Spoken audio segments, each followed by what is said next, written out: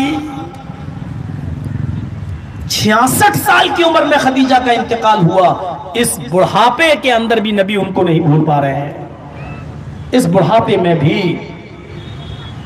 تصور کرو نبی اکرم سے بہت چھوٹی عمر میں، بہت چھوٹی حضرت عائشہ موجود ہیں، محبت عائشہ سے بھی ہے، لیکن جوان اور خوبصورت عائشہ کے ہوتے ہوئے بھی خدیجہ کی محبت، جن کا انتقال 66 سال کی عمر میں ہوا، آپ خدیجہ کی محبت دل سے نہیں نکال پا رہے ہیں۔ اور کریں گے؟ ایک صاحب تھے بیچارے، میں گیا تھا ادر کنٹری، بتا رہا ہوں دوسرے ملک میں پروگرام کے لیے، تو وہاں ایک بہت بڑا جوکر تھا بیچارہ، وہ آتا ہے دکھاتا ہے وہ سب نوٹنکی، جیسے ہمارے کپل شرما دکھاتے ہیں ویسے وہ دکھاتا ہے اس ملک کے۔ ناشتے کی اس نے دعوت کر دی میری، ناشتے کی دعوت پہ میں گیا، میں نے کہا یار یہ کیا؟ بولا مولوی صاحب میرے ہاں ناشتے کی بھی دعوت ہوتی ہے، دوپہر کی بھی ہوتی ہے اور شام کی بھی ہوتی ہے۔ میں نے کہا ایسا کیوں؟ بولا میری 3 بیویاں ہیں اور اگر ایک دعوت دوں گا تو 2 ناراض ہو جاتی ہیں، اس لیے میرے گھر میں صبح ناشتہ بھی ہوتا ہے، دوپہر میں کھانا بھی ہوتا ہے، شام کو بھی کھانا کھانا پڑتا ہے، تینوں ٹائم کی دعوت۔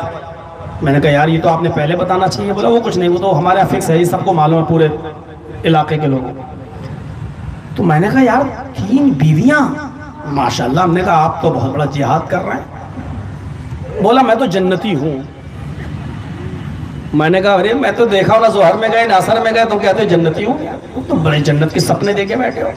بولا میں جنت میں جاؤں گا، دیکھے کون روکتا۔ میں نے کہا ہے اتنی بڑی بات؟ بولا ہاں کوئی نہیں روکے گا مجھے، فرشتے بھی ہٹ جائیں گے، جا جا جا۔ میں نے کیوں؟